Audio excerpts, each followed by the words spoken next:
Continuing the 3-part series, this week I'll be sharing the next 2 beliefs that could be secretly sabotaging your love life. So let's get started. Hi, I'm Katie, and after many years as a struggling single mum, I transformed into a highly successful manifester with multiple businesses, better relationships, financial abundance, and way more peace, joy, and happiness in my life. Each week, I share the real secrets around how to manifest successfully, as well as the amazing and sometimes crazy lessons I've learned along the way, so that you can apply it all to your own manifesting, transforming your life from the inside out. This is That Manifesting Podcast. Welcome back to That Manifesting Podcast. I'm your host, Katie. If you're a first-time listener, welcome. If you're a long-time listener, welcome back. This week's episode is all about the next 2 beliefs that are secretly sabotaging your love life. But before we get into that, how's your week been? I've been so busy recently. It was my daughter's 22nd birthday. Yes, you would be correct. I gave birth to her when I was 4. I always get super reflective around her birthday, thinking about all our experiences together over the years and just the joy of seeing her grow and evolve every year, getting through those vile teenage years and into womanhood. And this year, I was thinking about when I gave birth to her. Now, I know a lot of mums have a really magical experience and they get really excited when they go into labour. I was not that person. I completely went into denial the day that I gave birth. I had started having contractions early in the morning, and my husband at the time said, "Do you think we should go to the hospital?" And I was like, "No, I want to go to get some sweets and I want a McDonald's." So begrudgingly, he took me and we went to McDonald's and I ate for England. And then we went to Tesco. I got all of these chewy sweets like Haribo sweets. And all of a sudden, my contractions started intensifying, like really, really intensifying. And I was queuing up to pay for my sweets. And I honestly thought I was going to give birth right then and there. I got to the till. And the lady behind the counter said, "Oh, look at you. When are you due?" And I just said, "She's coming now." And the lady went into a blind panic, started shooting through all the sweets through the till really, really fast. And what did she say? She asked me if I had a club card. She said it really nervously. She was like, "Have you got a club card?" To which I said no, and then started groaning even more with the contraction pains. I'm sure she will never forget that experience, nor will I. So I came home and my mum said to me, "I think you need to go to the hospital just to get checked." So I went down to the hospital. Well, I say the whole family came to the hospital. And the midwife checked me and she said, "Yeah, you are in labour. You're only 1 centimetre dilated though." And that filled me with horror. So she said, "I can do this thing which is a stretch and sweep. Now, if you've never given birth, I pray you never experience a stretch and sweep, because it's where basically they use their fingers to try and open your cervix a little bit more so that labour can come on quicker." So I said, "Yeah, let's do it. I just want this done." And she said to me, "Okay, well, some people can only bear it for like 20 seconds. That's absolutely fine. Anything that you can stand will be fine." So I said, "Okay." So I braced myself. She started doing the procedure. And I was just thinking, just let her keep going, let her keep going. And I think I sat there for about 3 minutes. And then she said, "I think I'll stop now." So I didn't even stop her. She stopped herself. And I was so proud of myself. And I thought, right, I must be at least 7 centimetres dilated now. And she checked and she said, "Very good. You're now 3 centimetres dilated." I could have cried. I thought, all of that for 2 lousy centimetres. So anyway, they sent me home. So I came home. Contractions were still going on. And they started getting more intense. And my husband said, "We really need to get you to the hospital now."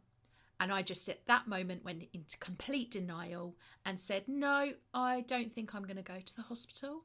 He started sweating, he was panicking. And at that time, I was mad about watching Sex and the City, and it was a new season that was on. I was on my hands and knees on the floor, panting, in horrible pain, but refusing to go to the hospital until Sex and the City had finished. I thought my husband was going to pass out with fear that I was going to give birth right then and there on the lounge floor, but it didn't happen. It was absolutely fine. And I went to the hospital. I didn't have the easiest of labours with my daughter, few complications, but thankfully everything turned out okay. And I get to celebrate every year with her. And that is my very quick rundown of what's been running through my brain since my daughter had her birthday. Let's get into the question of the week. So this week's question is from Abby in Sheffield in the UK. Thank you, Abby. And she asked me, what manifesting books would you recommend reading? I like this question. I've read so many manifesting books, and to be honest, most of them are crap. They are not worth the paper that they've been printed on. But there is one author who I love, and that is Richard Dotts. Dotts. They have been some really powerful influence on not just my own manifesting, but how I teach others about manifesting, particularly his most recent ones. He's done a lot of growth and has changed quite a few of the methodologies that he taught compared to his earlier books. So I would say if you're going to read anything about any of Richard Dotts's books, do tend to go for the more recent ones. I think they're only available electronically. I don't think they're books that you can actually buy in the physical form, but I love them and they have been really, really good for me. So give Richard Dotts a whirl and see what you think. Let me know what you think. If you have a question related to manifesting or anything else, please get in touch. You can text into the show using the link below in the show notes, or you can DM me on social media. You'll find me on all platforms, and my name on all platforms is The Manifesting Mindset. So now let's get into the episode and the next 2 beliefs that are secretly sabotaging your love life. All right, let's talk about something that so many people get wrong when it comes to dating. It's this destructive belief that bad dates mean something about you. If you've been in the dating world for any amount of time, you've probably had your fair share of awful, awkward, or just downright bizarre dates. Like me, when I once went on a date and I thought the guy was winking at me and everyone else the whole time. It turns out he had a nervous twitch. That was quite bizarre. But on a serious note, maybe you've been ghosted, breadcrumbed, or sat across from someone who just spent the entire night talking about their ex. I mean, I say that, but I have been that person. Thankfully not anymore. But if you experience this, you might be like so many other people, and instead of shrugging it off as a bad date and just moving on, you start turning it into some deep personal reflection about your own worth. So thoughts can come up like, why do I only attract unavailable people? Something must be wrong with me. Maybe I'm not pretty, handsome, successful, interesting enough. Maybe I'm just too old to find love. Or is this all that I deserve? Or maybe I've missed my chance for love. Does any of that sound familiar? If so, let me say this to you loud and clear. Having a bad date does not mean that there's anything wrong with you. Bad dates are just part of the process, and they happen to everyone. 9 times out of 10, the reason that you had a bad date is nothing to do with you. It's about them. Maybe they were just a shitty person. Maybe they weren't over their ex. Maybe they have commitment issues. Maybe they're just awkward or emotionally unavailable, or someone who never should have been on a dating app in the first place. But none of those things have anything to do with you. But when you start taking every bad date personally, you attach way too much meaning to something that should just be a minor inconvenience. Think about it. If someone treats you poorly on a date, or if they're just not your type, how does that suddenly turn into a sign that you're unworthy of love? Because here's the truth. You can be the kindest, most loving, most incredible person and still have bad dates. You can be gorgeous, successful, funny, emotionally available and still meet emotionally unavailable people. You can be the best version of yourself and still attract people who don't align with you. Why? Because other people's issues are not yours to carry. Now, here's the best analogy that I give all of my clients, and it's one I'm going to give you now. Treat dating like house hunting. So let's say you're looking to buy a house. You book 10 viewings. You show up to the first house, and the moment you step inside, you hate it. It smells weird, the layout doesn't make sense, the kitchen's outdated, it just isn't for you. Now tell me, do you walk out of that house feeling personally rejected? Do you say to yourself, oh my God, I must not be worthy of a good house. This house isn't right for me, so I guess I'll just never find the one. Maybe I should just lower my standards and settle for a house that doesn't even make me happy. Of course not. That would be insane. You don't assume the problem is you just move on to the next house. Yet when it comes to dating, people act like every bad date is a personal failure. You go on a date and it sucks. It's the wrong house, that's it. It's not a reflection of your worth. It's not a sign from the universe that you'll be alone forever.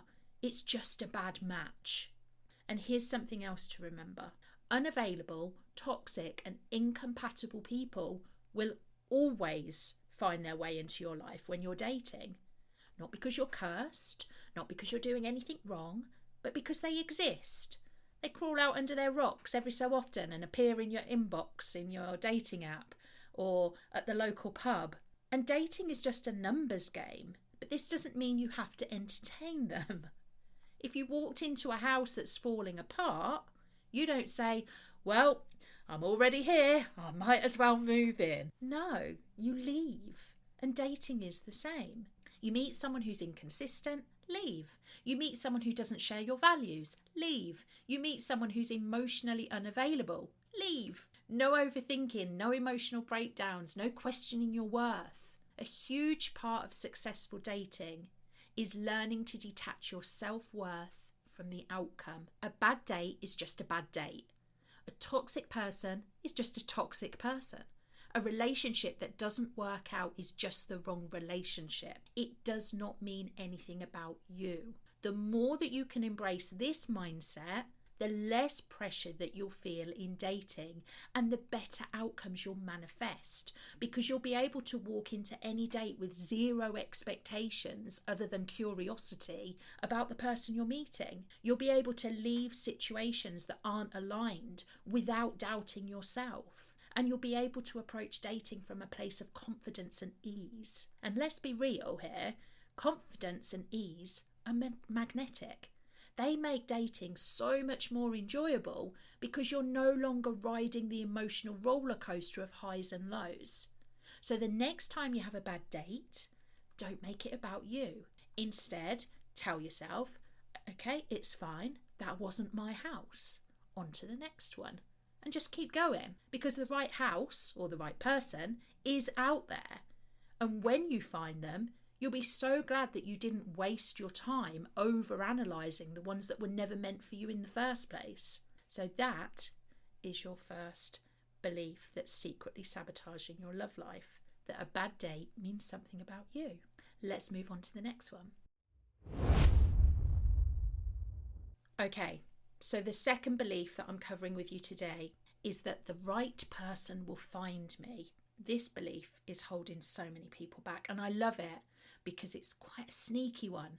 It's one of those beliefs that sounds really positive, almost like it's aligning with manifestation, but underneath the surface, it's actually holding you back. The idea that the right person will find me or love will come along when it's meant to is one of the biggest hidden sabotages that I see when it comes to dating and relationships. Because on the surface, It seems harmless, maybe even empowering. It's the classic trust the universe mindset. But here's where it gets tricky. For a lot of people, this belief actually leads to complete passivity. It becomes an excuse to do nothing and wait for love to magically appear out of thin air. And that is a problem. I'm all for trusting divine timing, and it is definitely something I teach. I absolutely believe that when you're aligned, open, and taking inspired action, the universe will bring the right people into your life at the right time. But the key word here is about being co-creative. Manifestation is not just about waiting. It's not about expecting the universe just to bring you things to you, well, a person, let's say, to your front door and just rock up there. It's about co-creating your reality. And that means that yes, the right person will come along, but no, they won't just knock on your front door while you sit on your couch binge watching Netflix. Imagine if someone said, the right job will find me, but they never applied for one. Or the right house will come along, but they never looked at any listings. Or that money will flow to me effortlessly, but they never actually did anything to help that flow of money. We'd all recognise that as quite a ridiculous way to live. Yet when it comes to love, people convince themselves that they can just wait for it to happen, and that's where they go wrong. When you take a completely passive approach to love, you're actually blocking the very opportunities that could lead you to your person, because you're not meeting new people. You're not putting yourself in environments where love can happen, and you're not working on yourself in ways that prepare you for a great relationship. And this isn't just about dating apps, although they can be useful. This is about your energy and your actions matching what you want to manifest. Let's say your intention is to call in a healthy, emotionally available, high vibe relationship. Are you becoming the person who's ready to receive that kind of love? Because that's the piece that people miss. It's not about chasing love, but it's also not about sitting back and doing nothing. It's about actively aligning with the energy of love. Let's flip this for a second. Think about any other major area of life: career, finances, health. As I said, you would never say expect the perfect body to come to you, but never go to the gym or eat sensibly. It just wouldn't happen. In any other area of life, we know on some level that we have to take action. And yet with love, so many people expect it to just happen while they put in zero effort. It's the equivalent of standing in the middle of an empty field and just waiting for a house to appear and build around you. It's not going to happen. You have to at least start laying the foundations. Now just to be really clear, this isn't about forcing things. It's not about going on 100 dates a month out of desperation. It's not about swiping on dating apps for hours just to prove that you're putting in effort. It's not about settling for anyone just so that you're not alone. That's not what I mean by taking action.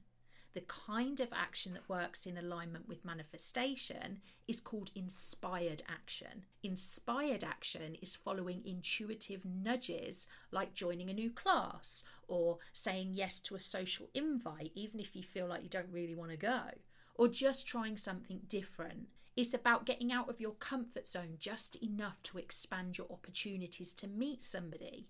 It's about making sure that your internal state matches what you want externally. If you want somebody kind, honest, caring, that's how you have to show up in your life. Because here's the thing, love is already trying to find you. But if you're hiding from it, resisting it, or not taking any action at all, it's like putting up an energetic do not disturb sign. And that's where the problem with the belief of love will come to me comes in. Believing that the right person will come along when they're meant to isn't inherently bad. In fact, if you truly believe that and you're still open, active and creating space for love, it's a very healthy and empowering belief. But if that belief is causing you to do nothing, If it's making you avoid putting yourself out there, working on yourself, or actually showing and allowing love into your life, then it's sabotaging you without you even realising it. It's like saying, I trust I'll get that dream job, but never updating your CV. Or trusting that money will come to you, but never actually putting yourself in a position to receive it. Love is no difference. There is a sweet spot. You do have to trust divine timing because yes, love will come to you when it's meant to, but you can't just sit and wait. You have to be open, available, and taking inspired action. You have to align with the love that you want, become the person who's ready to receive it, and make sure that your actions match your desires. So if you want a loving, committed relationship, are you showing up as someone who's actually ready for that? This is manifestation in its truest form, not passive waiting, not desperate chasing, but a balanced co-creation with the universe. So next time you catch yourself or anyone else saying, the right person will just find me, ask yourself, are you truly open and available for love, or are you passively waiting for it? Do your actions fall in alignment with what you really want to attract? And are you becoming the person who is ready to receive the love that you say you want? Because love will absolutely find you, but only when you're in the right place to receive it. So don't just wait, get into alignment, take inspired action, and create space for that love to manifest. And there we have it. Those are your next 2 beliefs that could be secretly sabotaging your love life. That, I felt like I just was like, blah, blah, blah, talking really fast. But those 2, I feel really passionate about, if you couldn't tell. But next week, I'll be sharing the final 2. So come back here, same time next week, and I will share the final 2 beliefs that are secretly sabotaging your love life. So that's it for today's episode. Thank you so much for joining me. If you've enjoyed listening, I'd be so grateful if you'd subscribe and leave a review because it really does help me to reach more people. I've left some links in the show notes so you can connect with me or you can grab one of my manifesting resources. Until next week, sending you lots of love, light and manifesting vibes.